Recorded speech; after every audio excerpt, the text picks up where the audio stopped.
ओम नमो भगवते वासुदेवाय नमः। हरिवंश पर्व 21वां अध्याय। इस अध्याय में हम जानेंगे पितृकल्प, मार्कंडेय जी द्वारा श्राद्ध की महिमा का वर्णन, श्राद्ध के फल से कौशिक पुत्रों को उत्तम जन्म की प्राप्ति। मार्कंडेय जी बोले, यह सारा संसार श्राद्ध में ही प्रतिष्ठित है और श्राद्ध से ही योग संपन्न होता है। अतः मैं तुमसे श्राद्ध के उत्तम फल का वर्णन करता हूँ। भारत ब्रह्मदत्त ने भारद्वाज, कौशिक, व्याध, मृग, चक्रवाक, हंस और क्षत्रिय इन 7 जन्मों में जो श्राद्ध धर्म का फल पाया था, उसको सुनने से शनै शनै धर्म बुद्धि प्राप्त हो जाती है। निष्पाप महामते, प्राचीन काल में कुछ ब्राह्मणों ने हिंसा रूपी अधर्म के द्वारा धर्म को पीड़ित करने पर भी श्राद्ध करके जो फल पाया था, उसे तुम सुनो।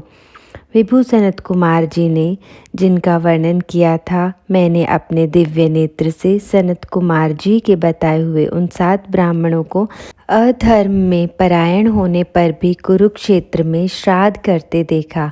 उनके नाम इस प्रकार थे: वाग्दुष्ट, क्रोधन, हिंसत्र, पिशुन, कवि, खसरम अर्थात आकाश में शरण करने विचरने के स्वभाव वाला प्रलोकार्थी और पितृव्रती।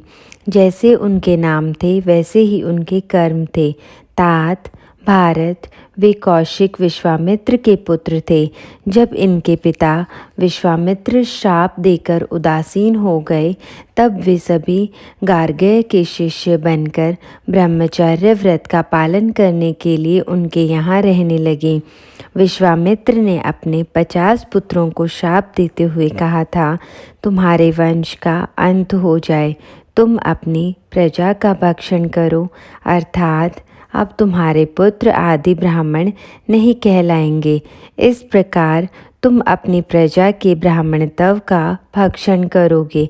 उन 50 पुत्रों में से ये वाग्दुष्ट आदि भी हैं। सुना जाता है कि अंध्र, पुंड्रो आदि भी इनकी ही संतानें हैं।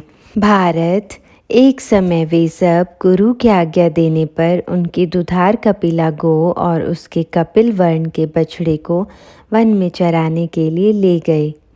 वह गो गुरु गार्ग्य को न्यायतः प्राप्त हुई थी।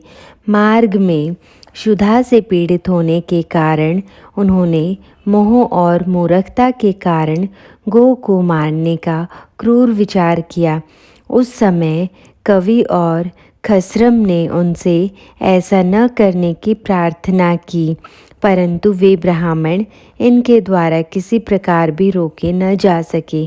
तब उनमें जो प्रतिदिन श्राद्ध करने वाला धर्मात्मा पितृव्रती नामक द्विज था, वह उन सब भाइयों से बिगड़कर बोला, यदि इससे अवश्य ही मारना है तो हमें चित्त को सावधान कर इसे पितरों के निमित्त ही मारना चाहिए। ऐसा करने से इस गो को भी निसंदेह धर्म की प्राप्ति होगी और धर्मपूर्वक पितरों का पूजन कर देने से हमें भी अधर्म न लगेगा। भारत, तब उन सब ने तथास्तु कहकर गौ का परोक्षण किया और उसको पितरों के निमित्त अर्पित करके उसका मनमाना उपयोग किया। गो को उपयोग में लाकर उन सबों ने गुरुजी से निवेदन किया कि गाय को तो सिंह ने मार डाला, यह उसका बछड़ा है, इसे आप ग्रहण कीजिए। सरल स्वभाव होने के कारण उन ब्राह्मण ने भी उस बछड़े को ग्रहण कर लिया। इस प्रकार वे ब्राह्मण अन्याय द्वारा अपने गुरु को धोखा देकर आयु समाप्त होने पर मृत्यु को प्राप्त हुए। तत्पश्चात अपनी क्रूरता और गुरु से अनार्यता का व्यवहार करने के कारण वे 7 भाई उग्र स्वभाव वाले हिंसा विहारी व्याध बनकर उत्पन्न हुए। तात, उस समय वे एक बहीलिये के बलवान एवं मनस्वी पुत्र हुए। उन्होंने धर्मतः पितरों का पूजन कर गो का परोक्षण किया था, इसलिए दूसरा जन्म पाने पर भी उनको अपने पूर्व जन्म और पूर्व जन्म में किए हुए कर्मों का स्मरण बना रहा। वे सातों दशारण देश में धर्मकुशल व्याध बनकर उत्पन्न हुए थे। वे सब लोभ और असत्य से दूर रहते हुए अपने कर्म में तत्पर रहते थे और उतना ही भोजन करते थे जिससे प्राण टिके रहें। राजन, उनके पास जो समय बचता था उसमें ध्यान मग्न हो वे अपने पूर्व जन्म के कर्म का चिंतन करते रहते थे। इस जन्म में उनके नाम इस प्रकार थे: निर्वैर, निर्वृति, शांत, निर्मन्यु, कृति, वैधस और मातृव्रति। ये सभी व्याध परम धार्मिक थे। तात, इस प्रकार वे दशारण देश में रहकर हिंसा में भी धर्म का पालन करते रहते थे। वे अपनी वृद्धा माता का सत्कार करते थे और पिता को भी संतुष्ट रखते थे। जब उनके माता पिता मर गए तब उन्होंने अपने अपने धनुष का परित्याग कर वन में अनशन आदि के द्वारा अपने प्राण त्याग दिए। माता पिता के सेवा रूप शुभ कर्म के कारण वे पूर्व जन्म का स्मरण रखने वाले मृग बनकर उत्पन्न हुए।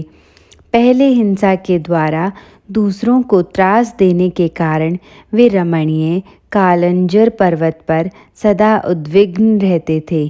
उन मृगों के नाम उन्मुख, नित्य वित्रस्त, स्तब्धकर्ण, विलोचन, पंडित, घसमर और नादी थे। उस जन्म में भी पूर्व जन्म की स्मृति होने से याद आए हुए उन्हीं कर्मों और उनके फलों का स्मरण करते हुए वे मृग धैर्यपूर्वक कष्ट सहन करते, शीत उष्ण आदि द्वंद्वों की परवाह नहीं करते और परिग्रह हिरनियों के संग से दूर रहकर वन में घूमते रहते थे। वे सब समान रूप से धर्म का पालन करते और शुभ कर्मों में तत्पर रहते थे एवं योग धर्म का आश्रय लेकर आत्मविचार करते हुए वन में इधर उधर घूमते रहते थे। भारत, उन मृगों ने हल्का आहार तथा मृगु निर्जल रहने की साधना करके तपस्या में तत्पर हो वहाँ अपने प्राण त्याग दिए।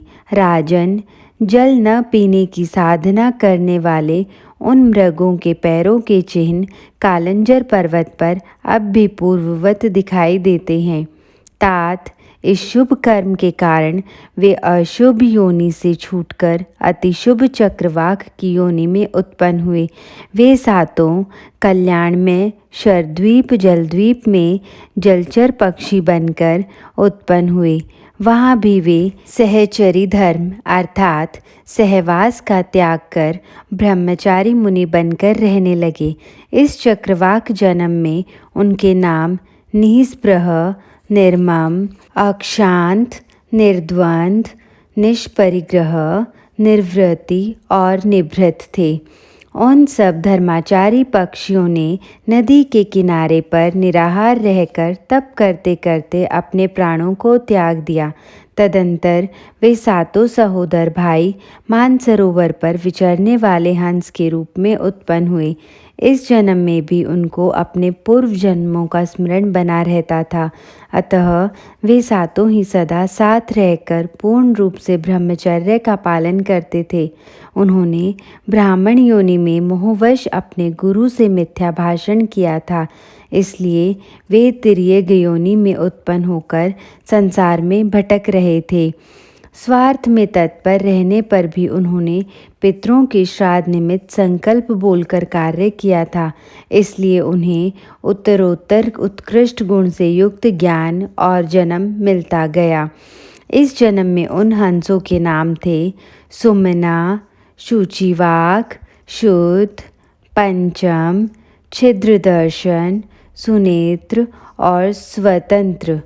उन वाग्दुष्ट आदि कौशिक पुत्रों में जो पांचवां कवि था वह भावी सातवें जन्म में पांजिक नामक राजमंत्री हुआ। छठा खस्रम भावी मनुष्य जन्म में कंड्रिक हुआ और 7वां पितृव्रती भावी 7वें जन्म में ब्रह्मदत्त हुआ।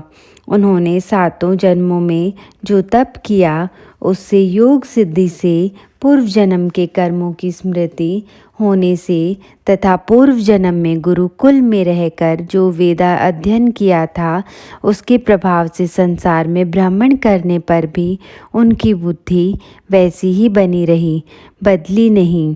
वे सभी आकाशचारी, हंस, ब्रह्मचारी तथा ब्रह्मवादी होकर योग धर्म का पालन करते हुए विचरते रहे।